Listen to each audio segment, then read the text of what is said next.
Anine. Oh, yes. Okay.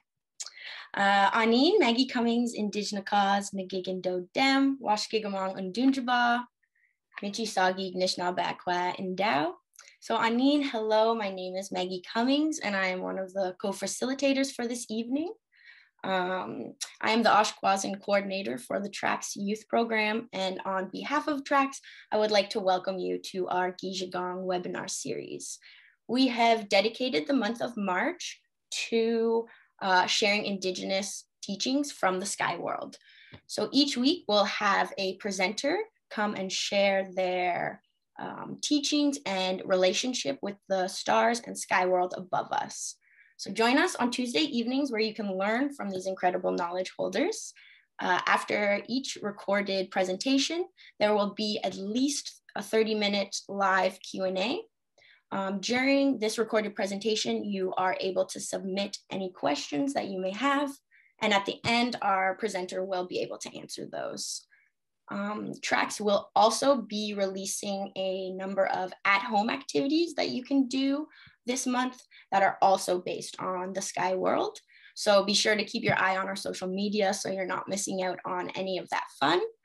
And before I send it over to my wonderful co-facilitator, Kelly King, I'm just going to highlight our poll questions and ask that you take a moment to answer these before we begin. There should be a poll button at the bottom of your screen.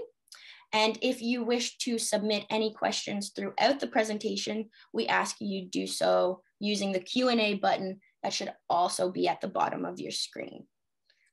We look forward to chatting with Anne after her recording and engaging with the questions that you have. So miigwech, and I'll shoot it over to Kelly. Anine, bonjour. My name's Kelly King, and I'm the Outreach and Education Coordinator at TRACS. And as Maggie mentioned, I'll be a co-facilitator this evening as well. I consider myself a settler and guest to this territory. My ancestors come from Latvia, Poland, England, and Scotland, and I'm honored to be living and learning in this territory. TRACS operates and teaches on Giizhigoong Anishinaabe territory. And tonight, both Maggie in Curve Lake First Nation and myself in Dibaajimowin are broadcasting to you from this place. This territory is within the Treaty 20 of 1818 and the Williams Treaties of 1923. It's important to note that these treaties pertain first and foremost to us settlers who live here. If you do consider yourself a settler or guest to these lands, I encourage you to look into these treaties and to learn about how they might influence your place here. Before we begin tonight, we would like to extend our deepest gratitude to all of our relations. This includes the water, land, plants, animals, and the spirits that live in and around this territory. We would like to specifically acknowledge and honor the sky beings that are with us tonight and every night, some of whom you will learn about shortly. The Giizhigoong Anishinaabe have cared for this land for time immemorial, and we share our gratitude tonight for their continued work and relationships to this place. May the knowledge shared tonight and throughout the Giizhigoong series allow us to embody our responsibilities to this land and to all of our relations. Miigwech. Our speaker tonight and the first speaker of our series is Ann Taylor, who's from Giizhigoong Curve Lake First Nation. Ann works for her community as the language coordinator for Anishinaabemowin, the Ojibwe language. Ann is a daughter, a sister, a mother, an auntie, a lifelong learner, and a teacher to so many. I want to extend miigwech to Ann for being here with us tonight, for sharing her knowledge, and miigwech to you attendees for tuning in. So on that note, let's begin.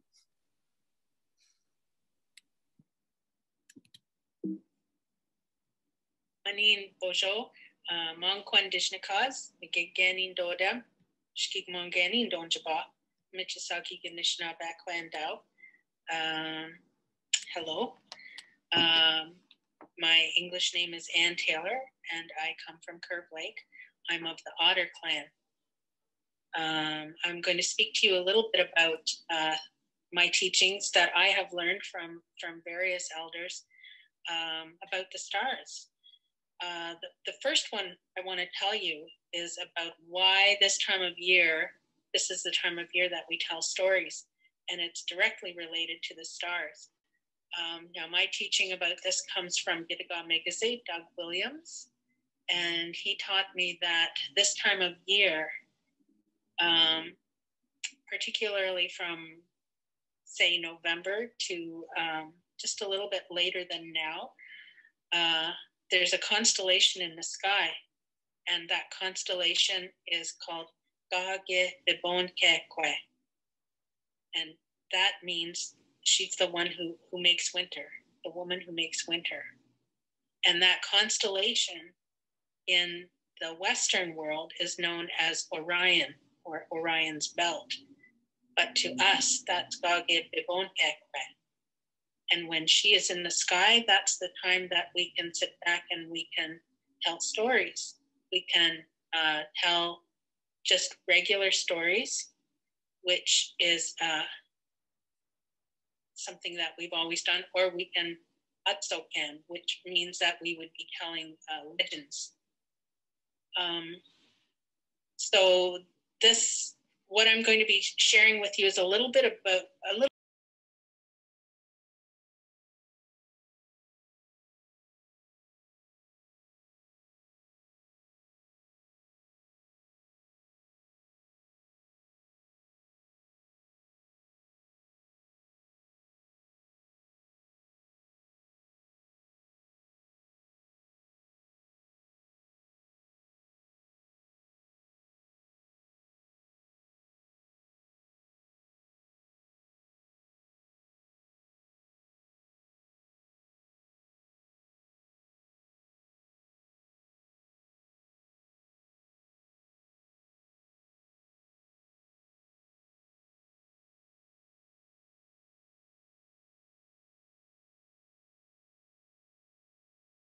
really well, and he always gave me heck about not speaking the language. He'd always shake his finger at me and say, "Stop making excuses, just use your language." So that's what I've been trying to do since then. But I'm going to share with you the first chapter of his book, and it starts out, "Our ancestry is of the sky, our well-being is of the sky, and our destiny is in the sky." So I'm going to read about 6 or 7 pages of his book, and then I'm going to tell you a story. Okay, so here goes. Our ancestry is of the sky. Before humankind, there were only sky beings, unknown and unnamed, who inhabited space. One of these sky beings, Giizhigoong, Sky Woman, gave birth to twin beings who destroyed one another before they and their kind could propagate the earth. It was at this time that the earth itself flooded, with only the water beings surviving, the trout, the whitefish, the sturgeon, and their kind, the beaver, the muskrat, the fisher, and their kindred, the loon, the duck, the goose, and other species of their genus. It was while the earth was underwater that Giizhigoong conceived a second time and gave birth to our ancestors, the Anishinaabemowin, good beings. On oh boy, here I'm gonna ruin this word, and I apologize, and I'm sorry, Basil.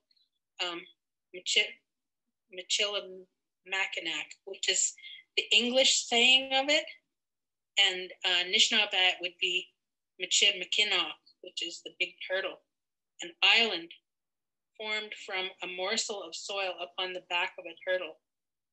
After the first children grew into adulthood, able to care for themselves, Giizhigoong returned to her abode in the skies, and as a reminder of her motherhood, placed the moon in the sky. Men and women are to recall their genesis and honor womankind whenever they see the moon. The father of Anishinaabeg, symbolized by the sun, resides too in the sky. We are the offspring of Manidos, best translated as the mysteries. Our well-being is of the sky. As our origin is of the Manidos of the sky, so we owe our well-being to the goodwill of the Manidos who abide in space. In the beginning, and for untold generations thereafter, men and women flourished, living without ever having to suffer from want or pain, until a man challenged a Manido, of the underworld to a test of powers with life or death at stake. The Manito of the underworld overcame the man and might have destroyed him entirely had not the man besought the Manitos of the sky for aid and got it. But the good life that the Anishinaabeg had heretofore been accustomed to came to an end. Very different was life from that time on. The seasons were unbalanced, the days unsettled. Humankind's health was no longer firm, and his life was cut short. The abundance that once was certain was no longer assured, and his spirit, never before troubled, was now open to bad dreams. The good life was no more. From time to the present, men and women turned to the sky, not only in remembrance of their origin, but also in seeking the goodwill of the Manitos in their lives and in all their undertakings of whatever nature. Out of an abiding reverence and sense of thanksgiving grew the practice of offering thoughts or prayers in the morning and again in the evening to Chiminito, the great mystery. In the mornings, when the Anishinaabeg faced east, he saw in the dawn the renewal of life and strength and the regeneration of the tribe, while in the setting of the sun he perceived wisdom and old age and finally death. The very wax and ebb of day served as a daily reminder to the Anishinaabeg of the cycle of life and ever to be respected and cherished. The daily rise and wane of sun represents the human experience of life and death as it does a cosmic struggle. One medicine man, according to story, challenged another to a contest of powers. The first caused the sun to stop in its orbit in the middle of the sky so that it would ever be day and that humankind would ever be young. The people rejoiced, but at last they grew weary of the midday sun and of youth. They turned to the second medicine man who set the sun once more in motion, restoring night, old age, and death to their proper place in the natural order of being in the physical world. Now, just as there is the daily rise and set of sun, giving day and night, so is there the annual change of season, giving summer and winter, a period of growth and decline. What we now know of it was not always so. Both Abibon, winter, and Niben, summer, coveting the year, made war upon each other for primacy over and possession of the entire year. The Anishinaabeg endured so much misery during the struggle that the enemies were finally persuaded to a truce by which the year was partitioned equally between them. But before the division of the year into summer and winter was settled once and for all, Abibon took Niben prisoner and locked him up somewhere in the skies. It was the fisher who, learning of the act and where Niben was concealed, set out to free the prisoner. Now, while he managed to set Niben free, Fisher himself was caught fast, his trailing tail fused to a rift in the sky that had clapped shut as Fisher made his way out. His image has ever remained transfixed against the sky as the fisher with the broken tail. This is the Big Dipper. Until these events in the sky took place, the Anishinaabeg casually honored Jiminado and Mizagakamikwe, Mother Earth, in private petitions. But after these happenings, they venerated in a more formal way, in the ritual of the smoking of the pipe of peace, not only Jiminado and Mizagakamikwe, but also the Manitos who presided over the four cardinal points and governed the seasons and indirectly man's life. By offering the incense of tobacco, Sama, the Anishinaabeg sought not only to appease the Manitos, who exercised dominion over night and day, summer and winter, but also guidance in the conduct of our lives and affairs for every daily or seasonal change that occurred in the world around, above, influenced their lives for the better or for worse, the better being fair weather and abundance, and the worse being tornadoes, blizzards, drought, killing frosts, which they regarded as forms of benefaction bestowed or retribution exacted for the moral character of their acts. What they knew and understood of human nature, the Anishinaabeg expressed in terms of the warmth of summer and cold of winter, which brought either benefit and goodwill or harm and ill will. During the smoking of the sacred pipe, tribal leaders asked Niban to instill in them the spirit of generosity and wisdom so as to render decisions that would do the most good. Since death was instituted, the forebearers of the Anishinaabeg also abide in the sky, the land of peace. They too, no less than the Manitos, deserve remembrance, and when they are neglected, reproach the living for their neglect with thunders and lightnings. Another legend relates that it is the thunderbirds who cause the thunders and lightnings in revenge for having once been driven into the sky from their mountain home. It was to appease and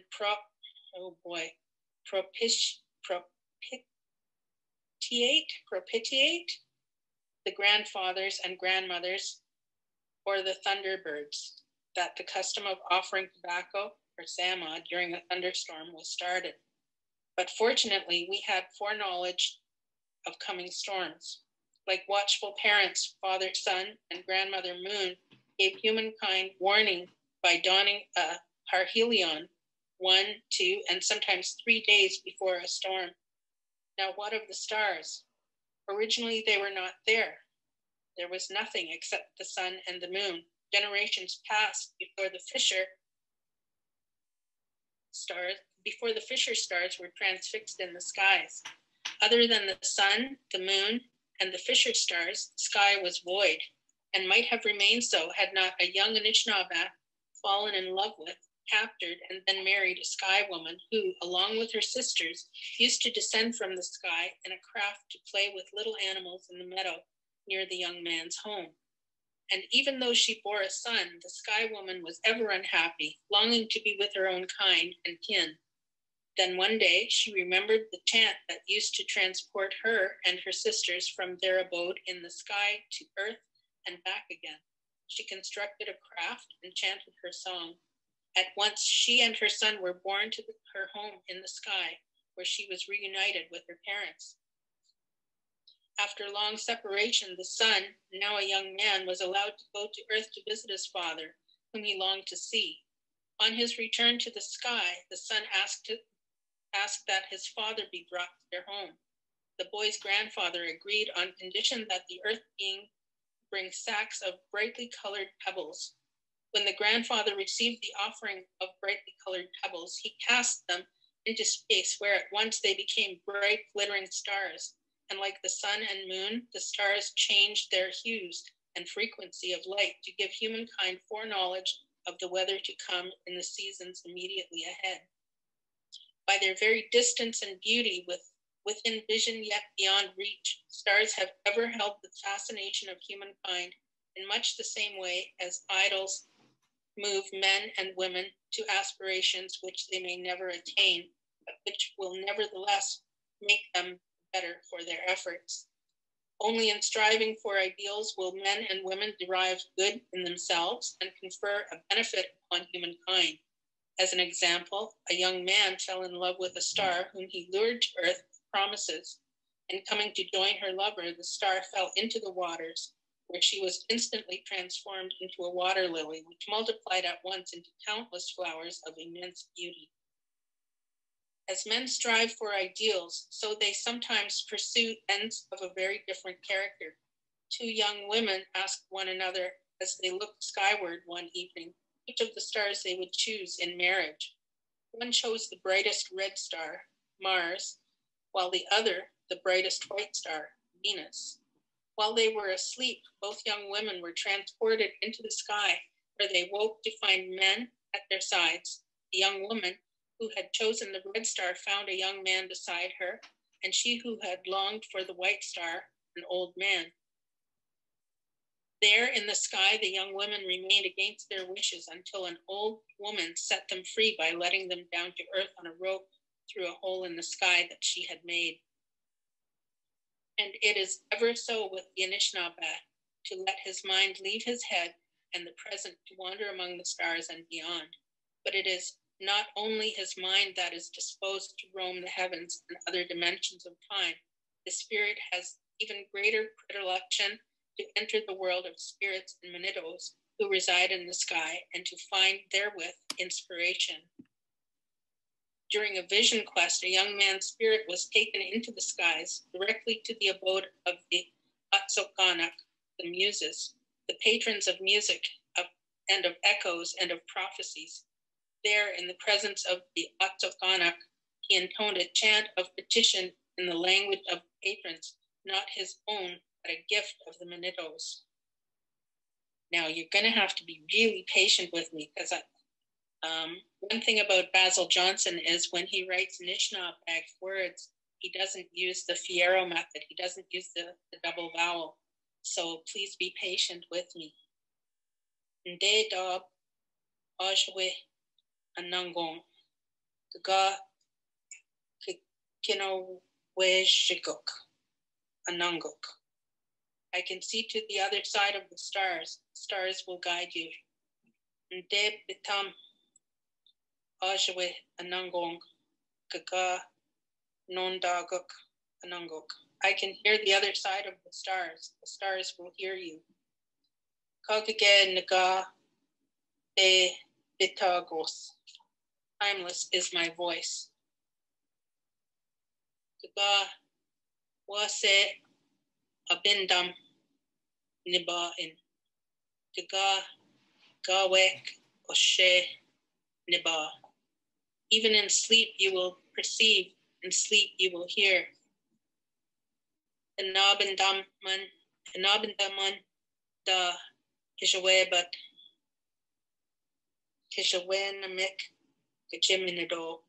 What you dream will be, the great mystery is generous with you. Kinok kaga mijinawe chip mino dodamana dodaman kibawad jige. The turtle will you speak. Through the turtle you will speak. For good will you dream. Nindo wewe missional. Call us. The Atsokanak too sang to him, but it was they who had summoned him to the skies, and by chanting to him gave him their language. They then returned him to earth as the manitos, for that is what the Atsokanak are, summoned him to their presence. So the young man could, with the language conferred upon him, summon the manitos for their help and guidance on behalf of the people.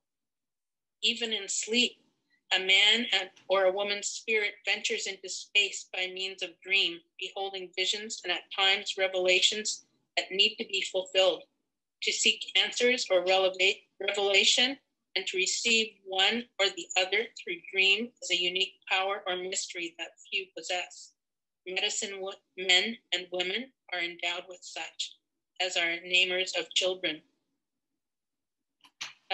From the moment that Giizhigoong's spirit left his being to pass into the world of manitos in the sky to do battle with and to overcome a monster who was destroying children, he became a namer.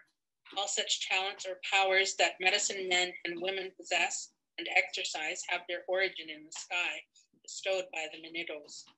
All the manitos of the sky had their origin in space except for one. Agak was a man who coveted his brother's wife, and in order to gain her, killed his own brother by drowning him. For this crime, the tribe banished Agak from the village. Agak left by canoe, and as he crossed a lake, was swamped by a sudden storm and drowned.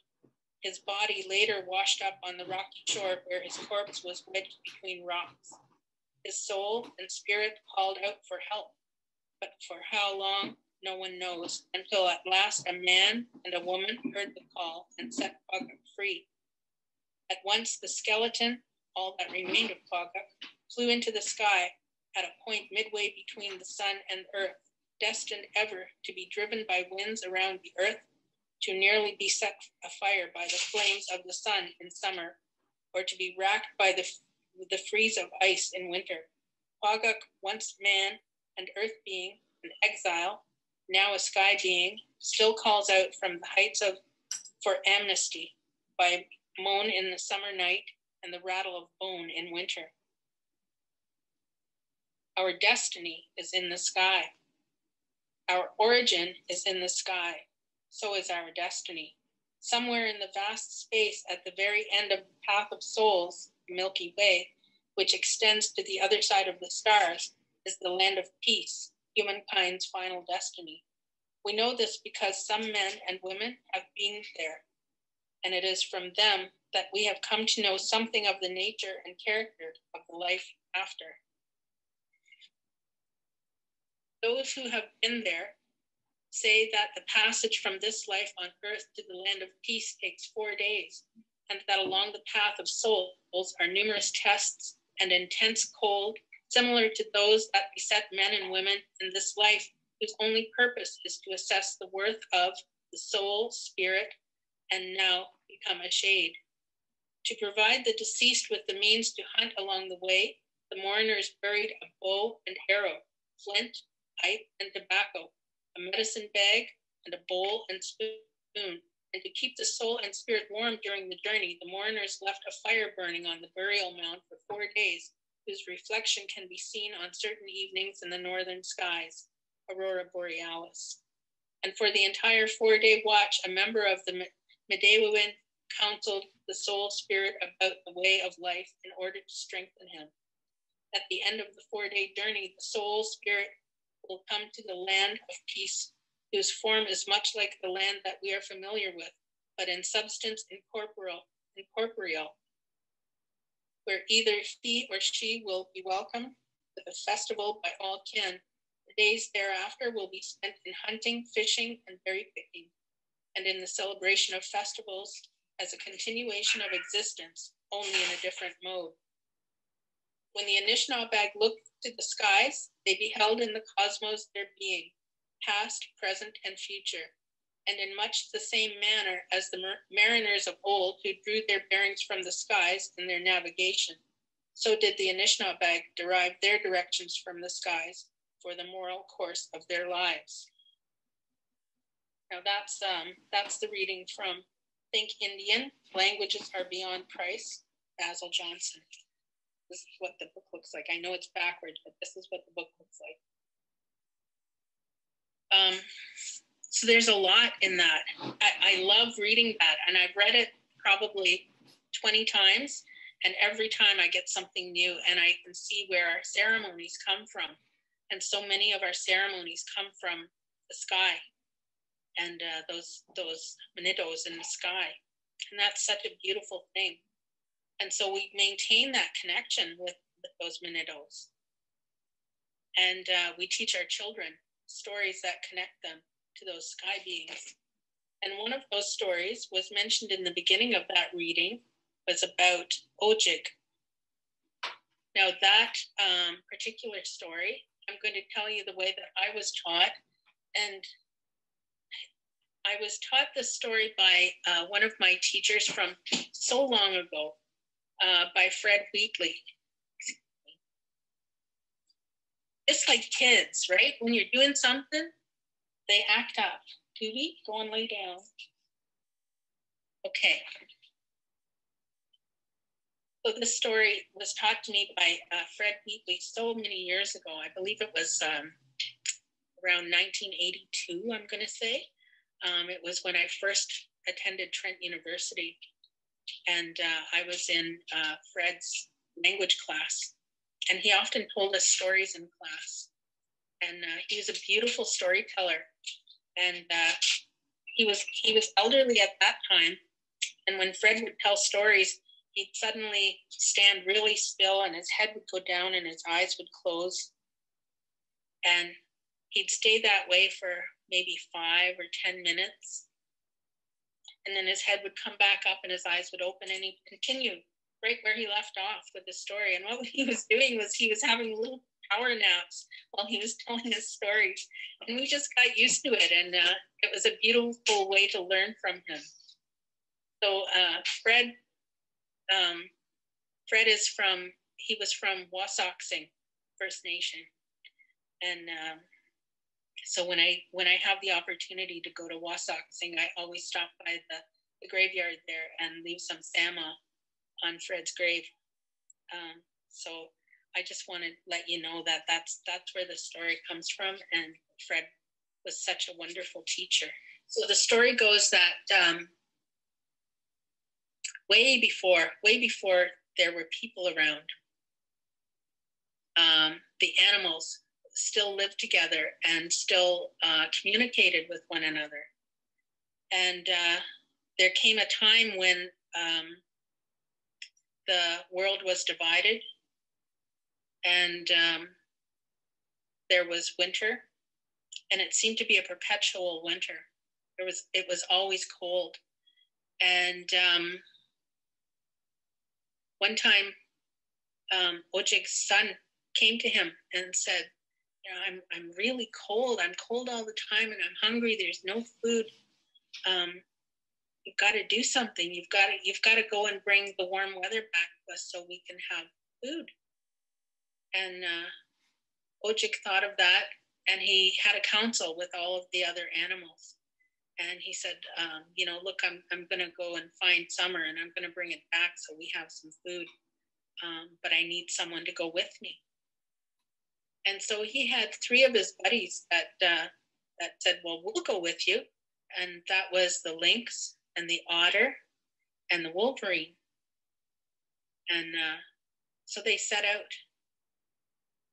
And they knew that Summer was in a place that was being hidden. And they had heard rumors that it was in the sky world.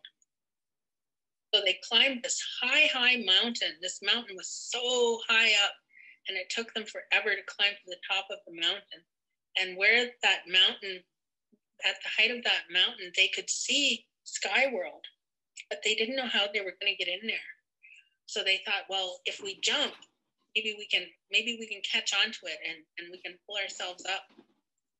And so Otter said, well, I'll try first. So Otter jumped and jumped and jumped. And no matter how hard he jumped, he just couldn't catch that Sky World. And the last time he jumped, he started sliding down the mountain instead. And he had so much fun sliding down that mountain. That's why otters today, they still like to slide like that. So the next one was the lynx. He said, well, I can jump pretty good. I'll give it a try. And so lynx tried and jumped, couldn't do it. And one time he jumped so high, he actually hit his head on Sky World and knocked himself out. And then, so the last one was Wolverine. And Wolverine said, well, I guess I'll try. I'll jump. I'll try and get up there. So Wolverine jumped and jumped and jumped. And geez, didn't he do it? He bit it. He bit Sky World, and he hung on by his teeth, and he caused a little rip. So he chewed a little bit more and a little bit more and a little bit more until there was a hole in Sky World that he could crawl through. So he crawled through there.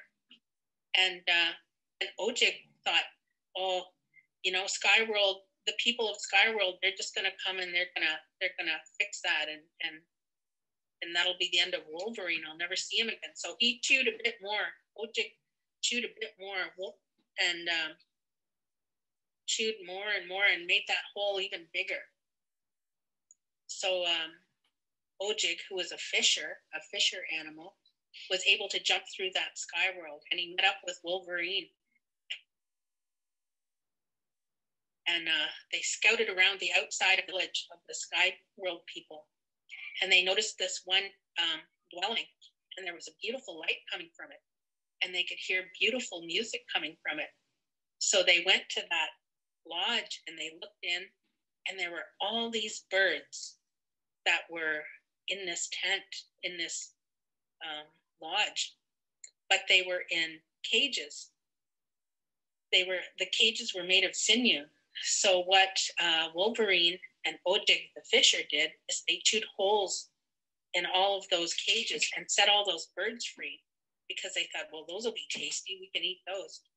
And so all those birds escaped, and they were so joyous, they sang. And so everybody, all the sky people, noticed that those birds had become loose. And were trying to catch them. And then they realized that it was Wolverine and Ojiig who had set them free. So they started chasing them. And those birds were the first ones that flew through the hole in the sky. And then Wolverine jumped down.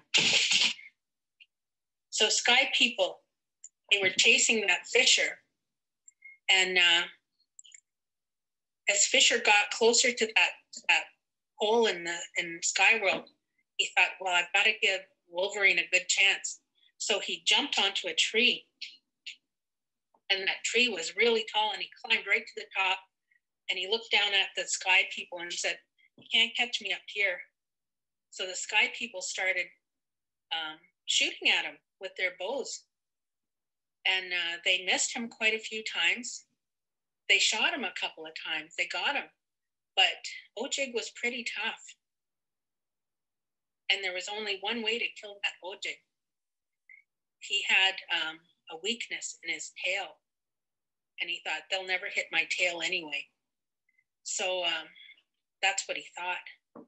But one of those sky people actually hit his tail and broke it. And not because of that, Ojiig got really weak and he fell out of that tree. And as he was falling through that hole in the sky, that hole started closing. And his tail got stuck in that hole. And so he was hanging from the sky and he was dying. And those spirits, those earth spirits saw him there. And they thought, well, we can't let that one die because he's tried so hard for his people. So they turned him into stars. And so now in the sky, in the wintertime, we see Ojiig. Ojiig stays above the horizon for most of the fall. Ojiig is just at the horizon. But as winter comes on, he starts running across the sky. And in December, usually around December, you can see Ojiig, that constellation in the northeast. And by this time, that constellation is pretty much right above us, high in the sky. That's that Big Dipper. That's what the Western world calls a Big Dipper. But that's Ojiig to us. And when Ojiig is in the sky above us like that, that's about this time of year. And when Ojiig is in the sky, that's when we know it's time to go to our sugar bush camps. And that's when we know that spring is coming. And that's when we start doing our maple sugaring. So that's the story that I know about Ojiig and why he's so special to us and why he brings us such good tidings, because we know spring is coming and we know we're going to have that maple syrup and we know that the sap is flowing, and that means that new life is coming. And that's one of the teachings of our sky world, of our sky people. Yeah, so I really hope that you enjoyed that story. And I give many miigwetches to Fred Wheatley for teaching me that story so many years ago. And I also give miigwetch to Basil Johnston for all of his teachings and his beautiful words that he writes. And so those are my stories for Sky World. And I hope that that you learned something. And I really hope that you get the chance to read that book by Basil Johnston, because it has so much information in it. And if you are, if you are inclined to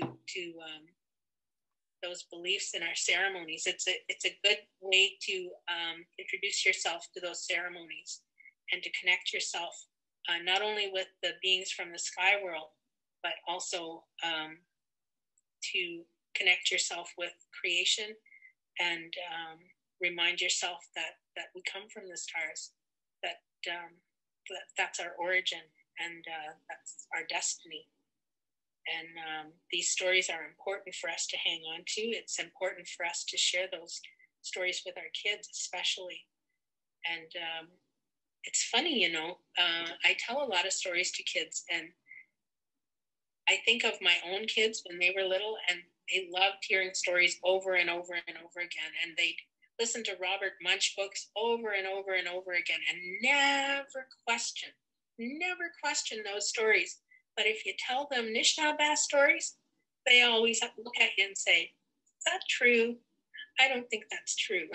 So it's kind of funny, you know, it's kind of funny that those stories that have been told generation after generation after generation by our people to teach our kids about living the Dibaajimowin and living Anishinaabemowin, that Anishinaabe lifestyle, they question that. So it's up to us to instill in our children and instill in those that are learning that our knowledge comes from our ancestors, and that the stories that we tell are older than time itself, and older than we can think back. So take those stories to heart, and you don't need to question them, because maybe they aren't true, but there is always something that you can learn from them. And the more you listen to them, the more you hear them, the more you learn from them. And the more that you learn from them, the more that you are able to put that in your own personal bundle that you carry in your heart. And in those times when times are hard for you, when times are difficult, you can take that bundle out and you can think about those stories and what you've learned from them, and they'll help you. And that's our ancestors helping you through your difficult times. And that's what our stories are meant to do, how to live, and they teach us how to be in this world. And those stories are necessary. They're a part of who we are. So share those stories. Share them with your children. Share them with your family. Share them with anybody who's willing to listen, because they're beautiful stories. And like I said, they're older than time itself. So Giizhigoong for allowing me to spend time with you and to share what I have learned. And I'll meet you on that path of learning, because I'm still learning too. So Giizhigoong, and I'll see you again sometime soon. Miigwech.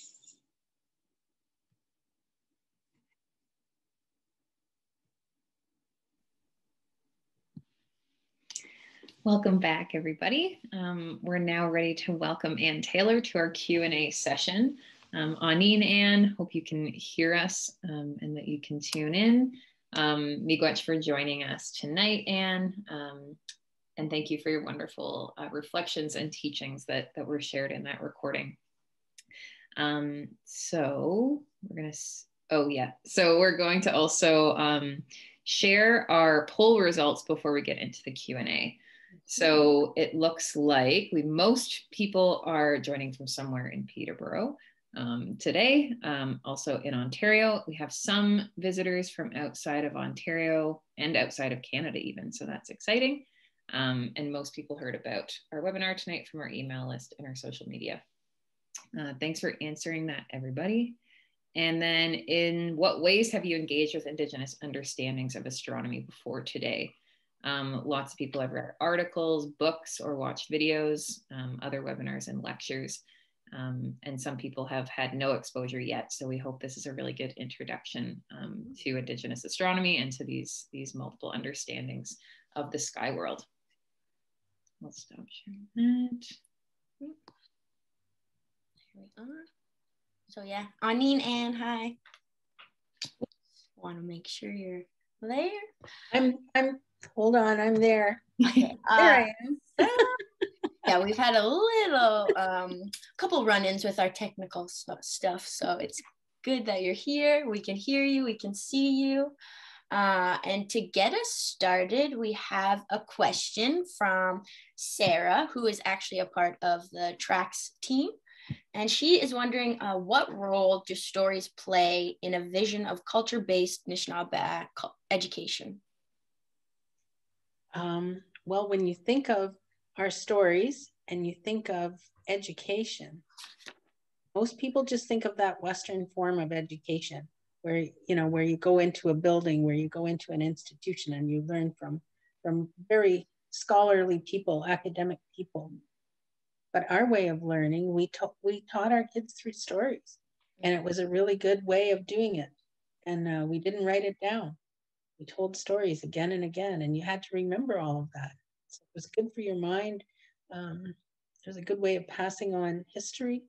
So in current curriculum in schools, using that method of storytelling and being interactive with the kids that way, I think the kids get something out of it, because kids, they love stories. Who doesn't love a good story, right? Like, who doesn't love a good story? I'd much rather hear a story than listen to someone lecture about something.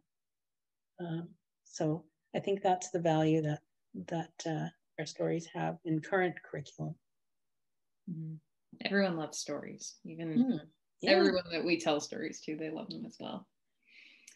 This is another question from a staff member of ours. So this is from Grace, who is also from Alderville First Nation. So she's wondering, Anne, what are the different ceremonies that are connected to Giizhigoong, or the sky world? Well, when you think of, for women, full moon ceremony that we do every month, that's a beautiful, beautiful ceremony. Our sunrise ceremony, we're greeting the day, we're greeting that sun. That's part of the sky world. Even when a young girl goes into her berry fast, for her first moon time, that's part of the ceremony of becoming, going from being a Kwezes to being Ishkanikwet, to being a new earth woman, one who has now the ability to give life. So that's all ceremony. So many of our ceremonies have to do with the sky world. Even I'd go so far as to say, I'd say almost all or most of women's ceremonies have to do with the sky world. I can't speak for men's ceremonies. That would be something that would come from them, but yeah, we're very connected that way. It's a good reminder as well that it's, Western ways of thinking often put things in silos, and often see things as these disconnected parts of living. But in Anishinaabe understandings, as you've so clearly, mentioned throughout your recording, as well as in this question, that those things are always connected. And that when when we're talking about ceremony, when people are in ceremony, there's constant connection to the sky world. So yeah, miigwech.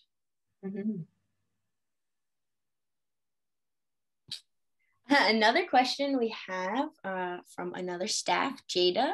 She's wondering, what are some books or stories that you would recommend for us to share with youth and children? This is a good. Oh, there are so many. Where would you, gosh, there are so many. Later this month, the Elders Conference is happening at Trent. And there's an opportunity there for staff to listen to a lot of amazing storytellers and amazing people. And I think it's always good to get stories right from the source, to hear them right from the elders and the knowledge keepers. I think that's the best way to learn stories. But for books, Basil Johnston, I love his writing. Giizhigoong Webinar Doug Williams, his book, it's a beautiful book. Anton Troyer's books that he's done with elders. There are so many books. I couldn't even begin to mention them. And a good place to find them is Good Minds, goodminds.com, I think. They specialize in First Nations, Inuit, and Métis books. And they have a huge catalog, and you can order online. They have a wonderful selection. Another place is Era Crafts in Six Nations. They also have a huge catalog of books. You can order online, I believe, from them as well. So there are lots of places to get those stories if you want it in book form. And I guess I would say go to the people, go to the elders, and any opportunity you have to sit and talk with an elder, have a conversation. and get them to tell you stories. That's the best way. And there's so many places that are popping up as well around, Indigenous owned bookstores, Indigenous owned resources. So I know we use Good Minds all the time, and located in Brantford and Indigenous owned, and they're great places to support. So Maggie just put that in the chat if anyone's interested. And they have such an abundance of stories, and a really great place to kind of step into learning about some of these things. Okay, so speaking about books, we have one question from our participants tonight, just wanting to clarify what chapter of the book from Think Indian that you were speaking from in the recording. The very, very first chapter in the book. You just open the book a few pages and there it is right there in front of you. It's a great book. The whole book is so filled with so many good stories and teachings like crazy, just so much. It's so worth a read. Any of his books are worth a read for that reason. Mm-hmm. Yeah, if that's the intro chapter, I want to read the rest of it. Yeah. Well, we have another question from one of the attendees that is asking, what is your favorite constellation and how does it translate into the stories of the sky world? Oh my gosh, you're testing me now. I'm going to have to say I really, really, really love that Nokomis. I love that moon, Dibaajimowin. That's my favorite thing in the sky. Just because that Nokomis has been with me since I was a little girl. And anytime I've had trouble in my life, I've always been able to rely on that Nokomis in the sky to help me out. So I have to say that that's my favorite. The other ones are all beautiful too, but that Nokomis has been walking with me for so long, I don't know what I'd do without her. I'm really connected to her. So that's my favorite. Speaking about constellations, we have another question from one of our staff members, Geneva. And she asks, in the story about the Ojiig, it was mentioned that he had a weakness in his tail. Do you know if Ojiig still has this weakness today? I don't know. I've only ever seen a fisher a couple of times, and I don't really like them because they kill cats, and I'm sadly a crazy cat woman. And so those Ojiig, they always kill cats. So I don't know if maybe I should check that out the next time they go after one of my cats. I'll grab them by the tail and I'll let you know. They'll have a weak tail after you see them. That's right. That's the answer to that question. After Anne sees them, weak tails for all the fishes. Yeah, I'd be curious to know that too, though. It'd be interesting to look into that, even if they still have like a crook in their tail or like that. Yeah, that'd be interesting to find out. Mm-hmm. Yeah, I really enjoyed in the story where you talk about how the otters continue to enjoy like rubbing on their back and stuff from their time going down that mountain. And that just painted a really nice picture in my head. Yeah. I have lots of otters in front of my place, and one time I saw them doing that on the snowbanks outside my house. And, gee, it was nice. They were so yeah, that'd be so beautiful to look out at. We have another question from an attendee, and they said, you're already sharing one from your childhood, but would you tell another story of a specific experience you've had going out at night and looking at the stars yourself? Maybe a story from adulthood, they suggest.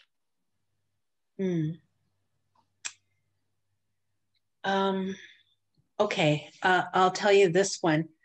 This one was, I think it was several years ago, there was a blackout that happened. And we didn't have power in this area for a couple of days, a couple of nights. And it was in the middle of summer. And I was still with my partner then. And my daughters were quite small.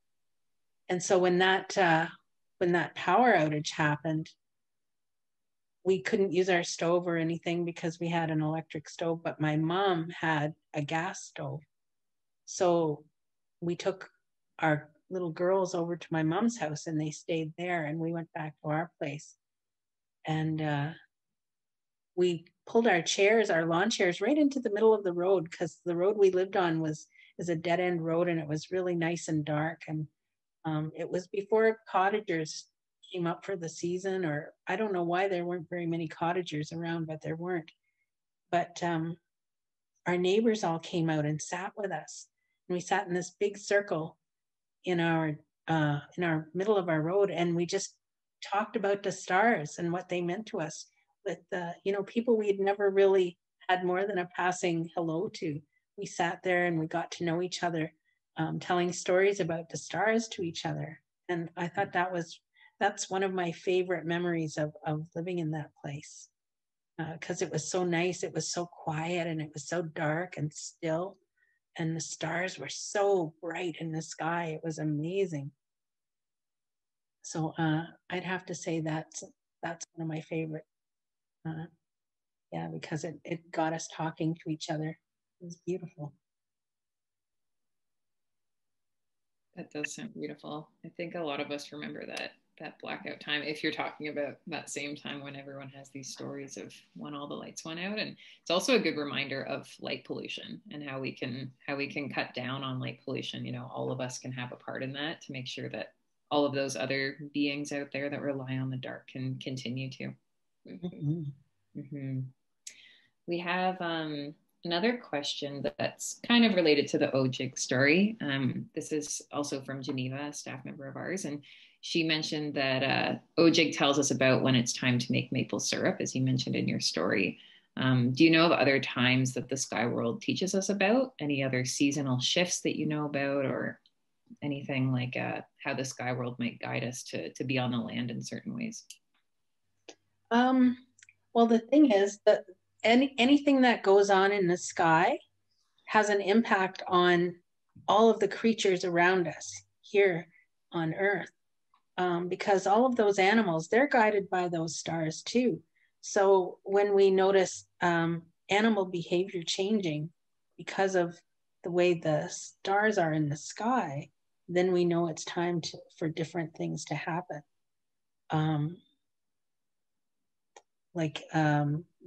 We'd know that it was, it was coming up to the winter solstice because of this happening, because this animal is traveling here, or what, according to the sky, according to the time of year, the passing of time with the stars. It's just such a big part of us that we never really think about. And it's not just Anishinaabeg, it's everybody. We're all affected by those stars. We all think about them, and we all look up at them, and we all wonder at them, and we all have stories. I think every culture must have stories, star stories. How could we not have star stories? We're curious as beings, we're nosy little beings, and we like to make up stories about ourselves. Mm-hmm. Yeah. That kind of has me thinking, Anne, about just the relationship to land and to Indigenous culture and language, but about how we're seeing our climate change, and our Anishinaabemowin isn't necessarily changing with that, in relation to the activities that we're doing might not be falling under the same moon that they could have previously with our ancestors. So do you have any thoughts, or any thoughts on how we might go about creating new customs, not necessarily new customs, but new time frames for things based on what we're experiencing with the sky world and with the land currently as we have it? Like adapting to the situation that we've created. Yeah, right? Yeah. Something that we have done to ourselves. And it's all been done out of ignorance, really, because we haven't had those teachings how important land and water and air is. And that's where I get stuck on our language, because our language, Anishinaabemowin, has that whole code of ethics held within it on how we should behave, how we're supposed to treat each other, how we develop relationships with the land and those beings, those other spiritual beings that we share it with. All of that is missing in the colonized world. And sadly, that's what colonization has done all over the world, is it has removed that land connection to Indigenous people. That's how they have been able to colonize. But they're missing out on so much. And so now we find a lot of our settler allies are seeking that same connection because they understand what they have lost. And so things like this, things like the storytelling that Trax is doing, we're inviting people in. We're very, very inclusive, and we're trying to help you along that path to achieve that connection. And that's something that we can do together. Boy, you don't want to get me talking about language, Maggie. I'm telling you, we'll be here all night. Yes, I think that, yeah, that's one of the beautiful things of Anishinaabemowin, is how encoded our words are with, like you said, our ethics, our culture. Just it's just so much more than just a word. There is instruction in there. There is teachings. There is just a lot more than English can ever like start to even unpack. So yeah. No, I love anytime you talk about Anishinaabemowin. Well, I'm going to tell you guys this one story from last week. So I got an email from Tom Cowie in Hiawatha, and he was looking for help with a word or a phrase to describe the earth and how precious it is, and how we protect it, and how important it is spiritually and environmentally and all of that, how important it is. And so I searched around. I talked to a few elders, a few fluent speakers, even one of my dear friends in Basil H. And then I texted Giizhigoong Doug Williams with the same question, and he phoned me right away, and he said, you know, that's a loaded question. And he went on to explain how that one little word, ake, encompasses all of that. 3 letters, A-K-I. And he talked about how that ah sound in a word represents the spirituality, that spiritual connection. And that ke, meaning earth, but also implied in that word is the protection of it and taking care of it and holding it in reverence and respecting it and paying honor to it. And he said all of that is encompassed in that one little word, ake. It is understood that we will take care of ake, because that is our responsibility as people. It is understood in that one little word. And how beautiful is that? Mm-hmm. So. Yeah. Mm-hmm. Yeah, there's so much depth there. And I love the idea of the responsibilities and ethics of the land being rooted in the language, and that language couldn't be what it is without those considerations. I love that part of it. And I know we think a lot about what those responsibilities are and how we can instill that in youth as well. And hopefully by rippling out into their families, that those responsibilities are more well known as well. We have a really great comment from an attendee tonight talking about how access to the sky world could be seen as a right, as a literacy right. When you do look at all the Indigenous nations across the entire world, and like you said, Anne, how rooted those knowledge systems are in the sky world, how interesting would it be to embody our responsibilities, especially as settler people, in terms of talking to the city or talking to the counties that we live in about policies of light pollution and about what that looks like on the ground, as responsibilities that we can embody and that we can actually kind of advocate for in our own communities. And in those ways, we have responsibilities to the sky world and also to those beings that rely on it, which is all of us, as we know. So just another comment I wanted to point out from the chat.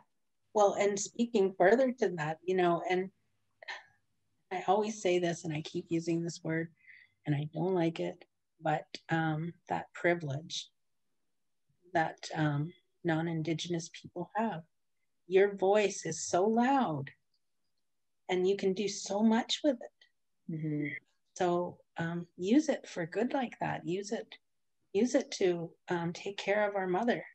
She's crying out,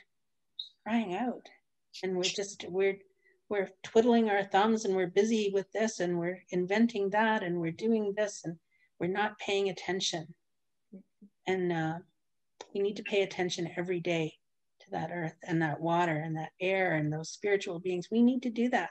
And it's an easy thing to do. It's an easy thing to do. We can do that. So if people are curious what they can do, then do that. Bring that into your life. Bring all of that respect and honoring of the sacredness of life everywhere. Bring that into your life. Absolutely. And like whether we are Indigenous to this place or not, we have responsibility to this place. So that's so beautifully said, Anne, and that, you know, all of us have a part in that. And if we are intending to live here, then how do we actually embody what the land needs and look at the land and the waters as the foundation to all of us, not just Indigenous people of this place. And it's clear that far too often it's those kinds of responsibilities Indigenous peoples kind of wear the weight on their shoulders exclusively. So how do settlers and non-Indigenous people to this territory actually embody that and take some of the weight ourselves? So thanks for sharing that. I think that leads quite well into a question that we have from Sarah, one of our track staff. She was wondering what non-Indigenous educators should know before they share these stories, if they can share these stories. Yeah, what types of protocols and ethics should they be following? So when I was telling that Ojiig story, I made it quite clear that I learned that from my dear professor from so many years ago, Fred Wheatley. It's important to acknowledge where you learn the stories from, where you learn the knowledge from, and make that a part of your presentation of that story, because it is a part of that story, right? It isn't just the story itself, it's the people behind the story, where you've learned it from. That all becomes part of it. And it's an interesting part. So do that. And it's always good to try and learn the stories of the land in the treaty area where you are. It's really good to reach out to those nations within that territory and find out their stories. And yep, it's scary, but you know, we did it for 400 years. We've been scared to ask for information, but we've had to do it. So now it's your turn. And we're really not that scary. Like, I'm not scary. I love cats. So all you got to do is show me a picture of a cat and I fall apart. So, you know, our people, our teachings tell us that we are to share our knowledge. That's what we do. And always remember that medicine wheel, it has 4 colors on it. It's not just red, it's got 4 colors. And those 4 colors make it that medicine wheel. So you're a part of that. No matter what color you are, you're a part of that medicine wheel. And without you in that medicine wheel, it isn't a wheel anymore. So we need you there. So you're seeking that knowledge from Indigenous elders and knowledge keepers. That's a really good step in your learning, in your journey, and into helping whomever it is that you are telling those stories to. I think also coming from like you said, if you show you a cat, you're going to like be instantly friends with them or instantly nice. Like, it's about coming from a place of good intentions and good heart. And that's something I've learned from you, and like, you're one of my teachers, like from smudging, learning how to smudge, it was from you. I recall, you know, you telling us anything you're going to use in that day, your glasses, your hat, like you smudge that too because it's a part of you. And yeah, I just want to say Chimigwech for being a teacher for so many of us and for always coming with an open heart, an open mind, and always giving that energy out to people. Like, yeah, just wanted to take that note. We also had a comment from one of the attendees about the fisher tail. It's not a question, but it's some good information that I think we should share. Heather said the fisher tail and hunting abilities. So they use their tails to grasp onto trees with their hind claws to attack porcupines to knock them out of the tree so they can eat them. She said that she hasn't fact checked this entirely, but this is what she has heard. So that is quite the visualization. As little porcupines, it doesn't take much to kill those poor little guys. Just one good conk on the head and there you go. Mm-hmm. And but boy, talk about brave, right? Eating a porcupine. Yeah. Totally, yeah. And I know those fishers are infamous for knowing exactly how to flip a porcupine as well, so they can get them on their soft belly. But animals like coyotes often won't go for fishers or for porcupines because fishers know those skills better. So yeah, it's a good point. Thanks for sharing, Heather. We have a question about a little bit more, wondering more about Basil Johnston. Some people haven't heard of him before, so wondering if you could speak to him and maybe a bit about your relationship to him. Oh my gosh, he has so many good books. If you go to goodminds.com, just check out his work. It's extensive. And he was from, I believe he was from Cape Croker. So Chippewas of Nawash, up that way he'd be from. And so his way of speaking the language was pretty close to ours. And he carried a lot of knowledge. He's a residential school survivor, I believe, and suffered quite a bit of trauma there, which he didn't really speak about until later years. And but very, very knowledgeable in our traditions, in our legends, in our stories, in our culture. Very, very well educated as well. Very well spoken, and easy to read. And like I said, when he writes in the language, it isn't the Fierro method. He goes by the sound of the language. That's how he writes it. But an incredible wealth of knowledge in any of his books. And he's got a lot of them. He's also, in the 70s, I believe it was, must have been the early 70s, he did a series of Anishinaabemowin books. I think there were two of them. One was bright red and the next one was bright lime green. But they're really good books on the language. Very, very knowledgeable about the language and a beautiful speaker. Beautiful speaker. Check him out. Basil Johnston. Absolutely. I just want to point everyone to the chat and the Q&A. Again, we have probably time for a couple more. So if anyone has any questions, please feel free to ask in those spots. A question comes to mind for me, actually, thinking about the title of your webinar today, and knowing how much you love speaking about language, with your title being, with the title, now I'm blanking on your title. Giizhigoong Dibaajimowin. Yeah. And could you speak a little to the title of your webinar today? I don't know what to say. Well, that Dibaajimowin is important, right? It's storytelling. And we have two types of stories. We have Dibaajimowin and we have Otsokanwin.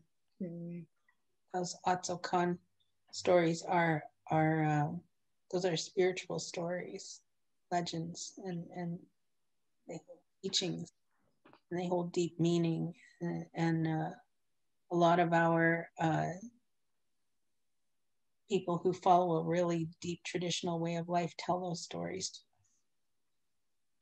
And then there's ones that just like to tell stories, and that's what I like to just tell stories. And so that's why I chose that title, Wintertime Stories, because Winter Sky Stories, because it's a time of year that we do this. This is a time of year. You know, we're getting now, Fisher has told us it's time to get off our butts and start working for the year, you know. So we're coming to the end of that time. So I just wanted to recognize that and acknowledge that. Yeah. Right. We have another question from an attendee that says, are there any sky stories about cats? Well, I don't know about sky stories, but we've got Meshipashu, which is that big underwater lynx type creature. So in our language, Bijou is lynx. And so I won't get into that story now, but that's a story worth checking out. I'm not sure whether there's a sky connection there, but I'll bet you there's some mention of it somewhere through it. And it's a good story. That's about the only one I can think of, really, that involves a cat. I don't know if there is many cats aside from panthers in this territory traditionally, so. Very true. Mm-hmm. Okay, last call for questions, everybody. We have Ann Taylor here. We'll see if anyone has any other questions.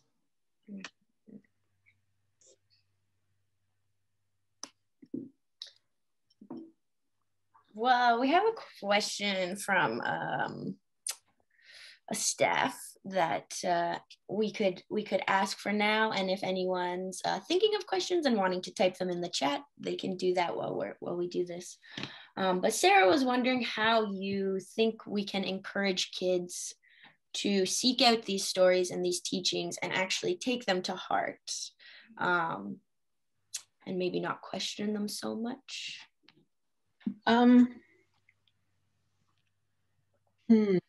That's a good question. But you know what? It's kind of neat that they question the validity of our stories, because that means that they're listening to them, right? And so even if they're doubtful of it, at least they're listening, and it's making them think of those stories. And so maybe it's not such a bad thing to question the validity of them. But to bring those stories into a young person's life, you know, when you tell a story rather than read it, you can be really animated in the way that you do it. And there are so many different ways you can tell a story. You know, you can make it a little bit spooky, or you can make it really silly or fun. And all of those methods, those grab onto kids. They wanna hear them again and again. So when you're telling those stories, make sure to be animated, and it's okay to be silly and funny, because it's fun to do that when you're telling stories. You don't have to be like a serious Indian with your arms folded and talking in a deep voice. You don't have to do that. You can be as goofy as you want and tell a story, and the kids are going to love it. They'll just love it. Mm-hmm. I know we've told stories to even high school students in very animated ways, and they all love it. Yeah, they act like they're cool at the beginning, and then they all fall into it, and they love it by the end. So it's good for all ages. We have a question from a attendee asking, do you believe Nano Bojo is sleeping, or is he awake and we just can't see him? Boy, I guess that's for him to know and us to find out, huh? So that's part of the reason when we greet someone, we say bonjour. We're almost asking, are you Nana bonjour? But I'm not sure whether the question is sleeping in a greater sense or whether sleeping in a more casual sense. But we're always told that this time of year, those are when those spiritual beings are at their rest in the wintertime, when they're sleeping. So when we use their name, they're not distracted from the job that they're supposed to be doing. But Nana bonjour, I think in my life, Nana bonjour plays a really important part in almost everything I do, because you can relate what you're doing back to a story or something that you've heard about Nana bonjour. So in that sense, I don't think Nana bonjour is sleeping, but this time of year, it's starting to wake up, right? That sap is starting to flow. Everybody's starting to wake up. The earth is waking up. That new life is starting. It's all exciting. Everybody's talking a lot. The squirrels, the birds, they're all talking a lot to each other. So yeah, I don't think anybody could sleep through that. Not even Nana bonjour. They had a follow-up question with, so are you Nana bonjour? I'm not saying. You'll have to ask her yourself. Yeah. Okay, so one more, and maybe we'll say this is the last one for the evening. Not really a question, but miigwech for sharing knowledge about the sacred fire ceremonies. It has brought some comfort this evening. Oh, good. That's good. So now look at, all of you have a little bit more to put into your bundle for next time when you need it. Mm-hmm. Well, on that note, I just want to say miigwech to Anne for being here with us tonight and for sharing your knowledge and your humor and your language learning. And miigwech to all of you who have attended and engaged with us this evening. We really appreciate that. We have two more speakers coming up. So be sure to tune in next Tuesday. And we wish, check. If you're unfamiliar with our two next series, you can check them out on our website at tracksprogram.ca. And we wish you a lovely rest of your evening, rest of your week. And we encourage you to go outside, look up, and familiarize yourself more with the stars, especially tonight. It is beautiful. I mean, before we started, it was very clear. So it would be a great night to get out there and put some of the stories that you've heard into the sky. So yes, miigwech, miigwech, miigwech. Guabmin.